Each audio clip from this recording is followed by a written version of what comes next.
Ladies and gentlemen, we are back once again. The Boxing Lab live from Irving, Texas, here at the Toyota Music Factory. We're away from home. Usually that's the beautiful Caribe Royale Resort in Orlando, Florida. But I have some new guests and some returning guests. To my left, Dan Canobbio, rocking the cowboy hat, New Yorker, not a Texan, faking it. Mike Leanardi, director of boxing MVP and the greatest. I'm not saying one of, I'm saying the greatest boxer to ever lace them up, Roy Jones Jr. Gentlemen, I'm going right to you, Roy. Okay. What in the world? You fought Mike Tyson. Yep. You fought so many guys. Have you ever seen anything like what we just saw? I've seen things like that before, but the fact that that happened, I feel even better about the fight now because now there's real Mike acting like real Mike, you know? A slap heard cross the world here at the weigh-ins. Dan Canobbio, talk to me about what you saw. Listen, Mike didn't have a lot to say at the press conference, but he just had a lot to say at that weigh-in, and he did it with an open fist. I like that he didn't close the fist. I was worried about because that maybe would had a fight on Saturday night. He's a veteran to use that open hand. Didn't really phase Jake. I'll give Jake that. It's got a chin. He ate it. So we're seeing He ate a little bit of a roll. Parried with it, Mike. He parried with it. Explosive. It's going to be everywhere. You're going to see it on X. You're going to see it on Instagram. You're going to see it on TikTok. Everywhere. That was that moment of the weigh-in with Mike Tyson open hand slapping Jake Paul. Is that going to be the most watched slap of all time? Literally, Will the Smith. slap heard Will and Smith. seen. Will Smith. Oh, yeah. Keep my wife's name out, you know. Maybe Mike, second. how nervous were you on stage? Like, I have to think that you were watching this card and going, oh, no. Please, someone get in the middle. Like, Nikisa Badarian was there, but how nervous were you? Man, there's a moment when it first happens where you're like, oh, no. But then kind of once it's settled, it's like, hell yeah. You had to That's anticipate what that. we were waiting for. That's what we were So waiting you were for. on stage. Yep. Can you explain a little bit of why that happened? I mean, I know that everybody is ready for the fight. We're juiced. We're ready to go. But why all of a sudden did Mike just go from yesterday so stoic to just on it? So Mike said that Jake stepped on his toes. Oh. And that's what you know was the breaking point for him. And you know, we talked about this last night collectively. We were saying, look, this is hyped Mike. This is focused Mike. Some people are saying, he's not into it. He's not feeling it. I mean, you know, Roy, you know the man well. I think that was hyped Mike. I think all week it's been hyped Mike. That just changed anybody's mind who thought he wasn't in it. Now they know he's somewhere in it. So you can say anything trash talk is fair game. You can say stuff about his mother. You can say stuff about his kids. Just don't step on his toes. Do not literally or figuratively step on Mike's toes. Whatever you do. Roy, can you attest to that? You know, I know that athletes have some pretty rough feet. Some athletes do have pretty rough feet, you know, but when it comes this close, if you do step on my toes, I'm going to hit you in the face. I mean, it's a reaction. I don't remember You too know, many times. Go They ahead. didn't touch my toes. You know how the doctor hit you in the knee kick out? It's a reflex. Step on my toes, pow! I don't remember Right hand comes in any out. of your fights you ever getting into it at the weigh-in or anything like that. Because they already knew not to step on my toes. They know the slap was coming. Right. So, You know, Roy, Captain Hook was coming out. of course. of course. Roy, you talked about this with Mike when you had your exhibition with him. You know, you said one of the lines I think was the funniest and most real about Mike. You said he's a pit bull. He don't play nice. He don't know how to play. He don't know how. He don't know how to So play. for the people that did, and you talked about this a second ago, that did think that this was some kind of, you know, oh, they're just going to go in there and have a little tappy tap. No, this is real, and you just saw the most real moment I think we could have gotten right then. Mike does not have playing type tendencies. He don't know how to play. When he come out there, he know one way, kill. The guys told him, we had an exhibition. So they said, if y'all out there trying to take each other out, we're going to stop it. I said, okay. Instead of doing that, he takes his laces and run them up my face. I said, Laced dirty you. dog. So I had to get him with a hook to get my leg back. You understand Yeah. me? Because he just don't know how to play. So, you know, it's all good. But I think tomorrow night, if his legs can hold up for 8 rounds, it's going to be very problematic for Jake. What did his power feel like in 2020? I know it was a few years back, but you were in there with him. What does power feel like? You got a cowboy hat on, right? I do. You ever been kicked by a horse? Can't say I have. Never been on a horse. Dan's never even seen That's a what it horse. feels like. Kicked by a horse. I remember That's you what telling it me that. feels That's a like, yeah. great. And those are body shots only. Yeah, no, he's throwing. He went upstairs a couple times. He went upstairs a couple times, but those shots in my chest were the ones that caught me first. I was like, whoa, shucks. Okay. Now, we've talked about Mike. What did we think of Jake's response? Roy, obviously, you know, you saw Mike, you felt all that power. What did you think Jake's response there? He got up right back in Ariel's face and was saying some crazy things after that. He did his meditation. How did you take Jake's response? I think Jake did the right thing. He tried to calm himself down first, but he couldn't keep himself calm. So when it came time to talk to Ariel, he had to let it out because he's really angry that he got slapped, and he wanted to get that lick back. So now he said Mike must die. Crazy. Rocky, you must go. I mean, I think it It's is a at this movie. point, It's a like, movie. it's clearly personal. Jake said it was. Now that all the shenanigans, all the things are done, how do we see the fight? Because you just said if Mike can keep his legs, Jake's going to have a real hard time. I think the consensus is from the public, Mike is going to have a lot of success early, but that Jake is going to, if he's able to outlast, start to build on late. What do we think, Dan? I totally agree with you. I believe that Mike is very dangerous early. There's a prop out there right now in rounds 1 or 2 for Mike Tyson to get a stoppage. You can get that for like plus 650 right now on DraftKings, and I think that's the move. I think Mike needs to go out there, 2-minute rounds, take it to him in those first 4 minutes, because the longer the fight goes on, I believe that Jake has the advantage. Yeah, I mean, look, everyone for the most part sees it the same way. I'm most curious what Roy's take is. I mean, my take, he's extremely dangerous first 2 rounds. To your point, I don't see his legs holding up for 8, so he's got to sell out. He wants to win the fight, he's got to sell out. Yeah, I think he has to sell out to a degree, but you got to remember now, in the late parts of the fight with Nate Diaz, Jake had a really hard time catching that second win. So True. an old man and a young man having a hard time catching that second win makes that kind of even down the stretch. Except that Mike has the more experience, and it's records, it's facts that Mike still could be the most dangerous man on the planet. And not only that, Jake is fighting up in weight. 227 he hit the scales today. That is a stark difference from 200, from 190 before that. He's continued to come up in weight. This will be the first time we get to see him at a weight that is, I would almost say, detrimental a little bit for him. He's a cruiserweight, I would think, naturally. So how does that affect the fight in your guys' mind? I think it makes him have a little bit more on his punching power because he got more weight behind his punches. That's good because if you get Mike past round 4, now you got to start trying to take Mike out because you don't let Mike keep hanging around. If Mike catch you or you run into a shot, Mike can take you out at any time. So I think the weight will help him. And it's 2-minute rounds. We have Yeah. to keep that in mind. Most Those 2-minute rounds fly. We see it in women's boxing. We're going to see it with Amanda Serrano and Katie Taylor. I'm interested in your thoughts on that, too. But you got to keep in mind the 2-minute round, it's going to be quick. It's going to be quick. I think that's an advantage for Mike, right? Yep, Sure. definitely an advantage for Mike. I'd be curious, Roy. Everyone thinks, you gain weight. Obviously, that's going to tax your legs a little bit, reason be. But also, I think it's going to help Jake take those shots a little bit because Jake's a big, strong boy. That's exactly why I put the weight on before I fought Ruiz because I needed added weight to help me absorb the shots from him being a bigger man than I was. So I think Jake did a smart thing by packing on another 10, 15 pounds. You weren't no 193, though. No, I wasn't 193. I was definitely 200. This guy going from middleweight to heavyweight Crazy. is one of the coolest accomplishments in all of sports, man. To do something like that, that's something that no one can take away from you. To go up to be a heavyweight champion of the world by starting your career at middleweight, man. Do you ever sit back and think about that accomplishment? I actually started my career at junior middleweight.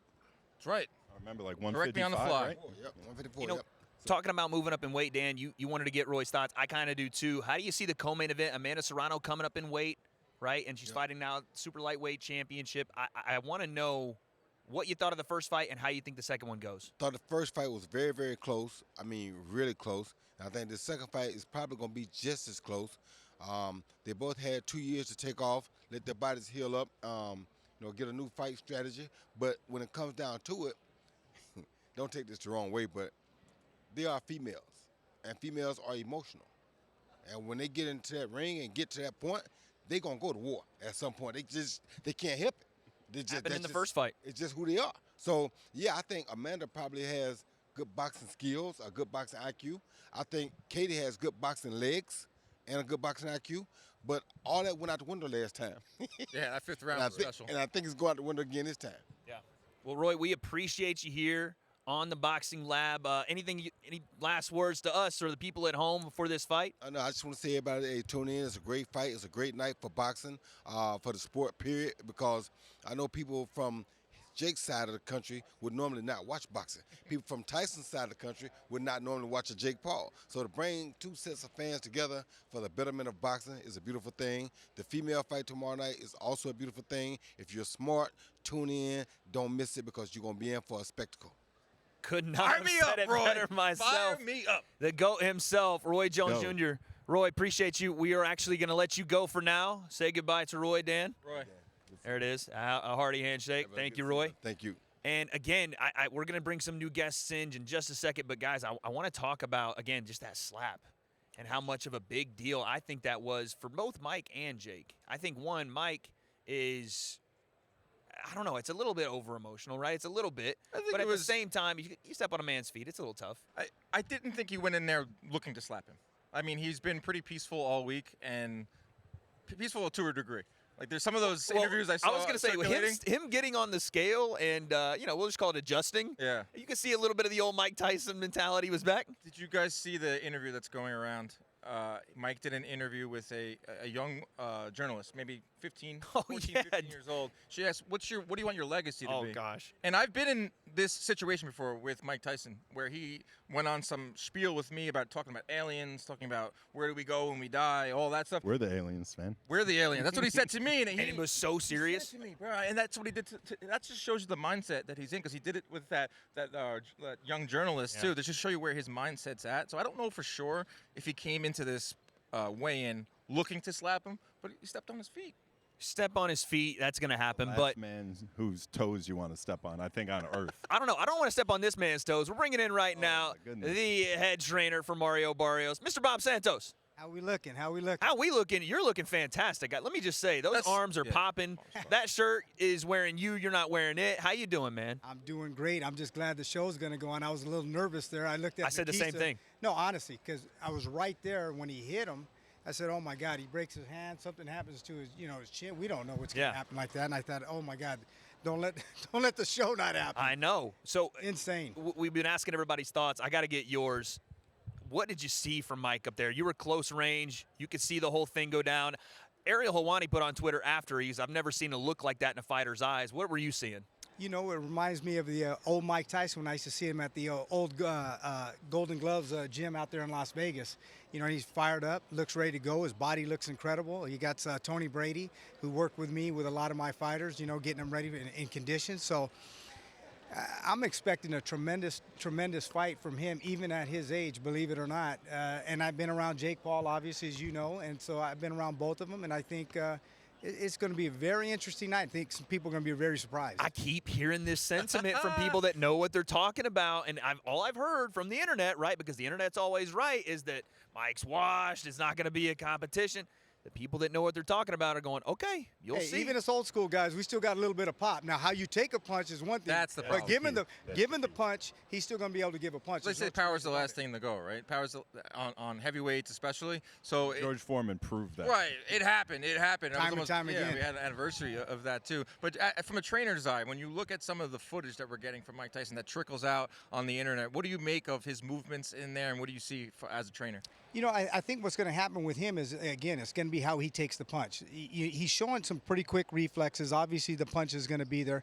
But how does he take a punch? Is it to the point where he takes a punch and he gets froze? With older guys, that happens a little bit, and then, they can't get off? Or is it going to be to the point where maybe he gets froze a little bit, but he can still get off and maintain and weather that type of storm? If he can, Jake could be a little bit of trouble. I know that's your guy, but I think he could be in a little bit of trouble. Well, it's kind of your guy too, right? You have worked with Jake just a little bit. I was out there in Puerto Rico, and one thing that people don't know is Jake can punch, and he's a hell of an athlete. And he's got to be one of the most, when I was around him anyway, one of the most disciplined, hard-working athletes that I've seen. So he's a lot better than people think. They see the guy that sells the fight, but I caught some of his punches. He can't punch. And definitely he could put Mike to sleep. There's no two ways about it, with a lot of other guys in the sport. I think the thing that people don't realize, and you alluded to this a little bit, is Jake truly lives the life of a fighter, and he puts in the work in the gym. And he's still so young in the sport that he gets better every single fight. Every single camp, you see market improvement. And now this one's a little bit different because Now he's coming in 227. And fighting another heavyweight. Well, the thing Fighting a about it is, heavyweight. we're talking about that he lives a life. He actually takes it to a level a lot more than some of these guys that are world-class fighters that have great talent, and sometimes, they think don't that's work 'cause as he hard has as they to prove can. it? So, you know what? I think just being around him, and I heard him on the phone sometimes and talking in negotiations, I think everything he does, he gives his absolute best. I haven't been around him as much as you, but I see he's the type of person, whatever he's going to engage in, he's going to give the ultimate that he has. That's what I see with him as a person. And part of it, Dan, is Jake's playing catch up. He knows he got a late start in the sport, so he knows he's got to work twice as hard as everybody else. And yeah, Bob. I mean, to Bob's point, we've both known world champions that they don't live the life, man. They'll give you 8 weeks, but in between fights, they're doing everything they shouldn't be doing. Under the sun, yeah. Obviously, boxing is a big physical sport, but I think so much emotion and so much of the psychological goes into this. And as you train your fighters, I think you have to find the balance between both. In this fight, I think in particular, there's a lot of the mental, because you're going in there against Mike Tyson. For sure. I like to tell people, sure. when you handle fighters' careers, you get to a certain point where everyone's good. The other guy's good too. So it comes down to the little things. It comes down to your diet. It comes down to your sleep. It comes down to how you live your life. It's little things that make a big difference at this level. Even with a 58-year-old Mike Tyson, man, that is still Mike Tyson. And Jake knows it's a real fight. It's man, this is one to watch. I can't say enough. How would you instruct Mike in this fight if you were in his corner? There's two ways of looking at this. Everybody's thinking that, Mike's going to, run out of gas. He's got to be dangerous early. Possibly. But you also got to remember, when you got that much experience, and I've been there with old guys, I've sparred a few times myself. I can pace myself. You know what I mean? I might not be able to keep up, but they can weather storms in certain areas. And if he could do that, it'd be really interesting. Because big if, though, right? You talk about it is power, you got to weather a big storm. If, but I seen, Jake, his last fight, he looked like a little bit like he was getting a little bit gassed towards the end. Because you got to remember something, though, too. As he's progressing, he's still learning to manage rounds.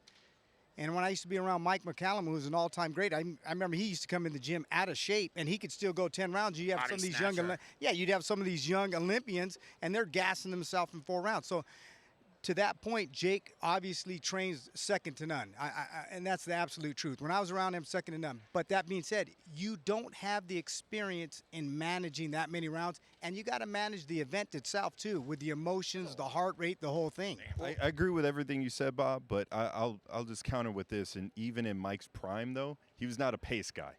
He wouldn't pace himself. He would fade at the back after half. what we just seen at the at this weigh-in here with him going and smacking him, you know what I mean? He probably going to go right out of the gate, most likely. Bob, listen, he's coming like a train downhill. You've been around, like Mike talked about. You've been around world champions all your career. You've got one right now. I want to talk about him. Mario Barrios, big spot on this card. A lot of names being thrown at him with a win here. How have you guys prepared? How you feeling? Obviously, we left no stone unturned. I'm the type of guy, if you're going to work with me, you're going to give your absolute best. If not, there's the door. You can hit it. So, and Mario's that type of person. I'm expecting a very, very tough, rugged fight. Abel Ramos, who fought Ugas and a lot of tough guys. Beat Omar Figueroa, a former world champion. And a lot of times in his close losses, it was split decision, majority decision. It could have flip a coin. It could have went either way. So if we're not our absolute best, we're going to be in big trouble. But I think we're well prepared, and I'm expecting us to come out victorious. Let me ask you this, Bob, because I just said this to Roy right before you came on. Without giving away anything, I think Mario can make this fight easier for himself by boxing, but I don't think he's going to do that. I think he's coming to go to war. Well, like you were saying about Mike Tyson, right? He's coming out the gates, trained downhill. Mario Barrios, obviously, he's Mexican. He's got that Al Aztecan heart, warrior. So we can expect fireworks. There's no two ways about that. And I think both guys are going to bring out the best in each other. Yeah, I look at the fight, it screams fireworks. Is there anything when you look at Abel that you guys prepared for specifically? Again, I know you don't want to give anything away, but anything that you look at across there, what does he do well? What do you guys got to look out for? Well, we had some great sparring for this fight. We had Omar Juarez. We had Brian Mendoza that obviously beat Fondora, a big, strong kid. So we know he's strong. We know he's going to bring it, and he's a puncher. He's shown the ability, to knock a guy out in the 12th round, which was a pretty impressive performance. And so we definitely got to be prepared for his strength, his ability to get on the inside, and we got to control distance. I'll say this, man. You're mentioning Mendoza, like there's still nothing like Vegas sparring. There's no better place on earth to get ready for a big fight than Vegas. You just walk into one gym or the next, your gym, and there's just world champions, and it's Olympians all over. it's so easy to get sparring in Vegas. It's just incredible. I know you don't want to look too far ahead, and you shouldn't overlook Abel Ramos at all, but 154 is a really hot division, and it's really hard for these welterweights to get fights. We watched Boots Ennis struggle in the ring in his last fight. We also watched Boots Ennis struggle to get unifications. Obviously, Stanionis struggle to get unifications. Barrios struggle to get unifications. Do you have your eyes set on 154, jumping into those waters where there's some really big names? Well, interestingly enough, obviously we got to take care of business Friday, but Mario Barrios has always been about challenges. He's never turned down anybody. So obviously, we come out victorious Friday night. We're more than willing to fight Ennis, Connor Ben, or whoever they want to put in front of us. Barrios has never turned down anybody. He fought Gervonta Davis right from that fight. First fight at 47 was Keith Thurman. No tune-ups, no, filling it out. And, yeah, that's right. So you know what type of guy he is for sure. Bob, I want to know, are you willing to give a prediction for the fight? Do you know how you're feeling this is going down? Are we seeing a specific round, a middle of the fight, late of the fight stoppage? What do you think?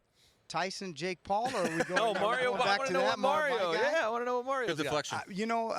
We'll see how it plays out. At the end of the day, I think my guy's going to get his hand raised and be victorious, and I'm pretty confident in that. Let's follow up on it. Co-main event. How do you see it? Wow. Huh? That's going to be a barn burner. My mother's Puerto Rican, so I might have to stay with Amanda Serrano in that. You know what I mean? I want to get that arroz gandules. I want my mom to still cook for me, so I'm going with Amanda Serrano. Right. But on a serious note, I think she's got great skills. I think she's very determined. I think she puts in the type of work ethic. No disrespecting Katie Taylor, but I think Amanda Serrano's got a little bit more wrinkles to her than Katie Taylor does. Last one. Bob, we're going to let you go right after this, but I got to know. We just talked about Mike Tyson, Jake Paul. Now, give me that prediction. Who wins? Wow. And did it change after the slap? I think I'm going to go with Jake Paul. I think if Mike can't catch him early, to your point of what he said, now we'll see how he manages around and how he takes certain punches. I think if he can't catch him early, he could be in trouble, because I'll tell you, Jake, I've had Cuban Olympians, heavyweights, top guys across the board. He can punch, and he's got decent hand speed, better than people think. So Mike better be really defensive responsive, or he could be in some serious trouble. I think that's the most underrated thing. People see Jake's highlight reel knockouts, but you and I have been around world-class fighters. There's world champions that have nowhere near the amount of power that Jake has in that right hand. And I think Jake's got a lot better chin than people think. He absolutely does. He absolutely He just does. Yeah. I was shocked. I was like, oh, God, man, the fight's going to be off here. Bob, we appreciate you, man. We love you over here, and I'll see you on Prospects, too, with everything going down. We're going to see you so many more times. But, ladies and gentlemen, one more time, the head coach, one of the best coaches in boxing himself, Bob Santos. We'll see you next time. Thank you, guys. God bless you. Thank you, Bob. Guys, I was in the AT&T Stadium earlier today. You know who's going to be in there with you? We're bringing him in right now. Showbiz? Big Showbiz, Showbiz the adult. has entered the building.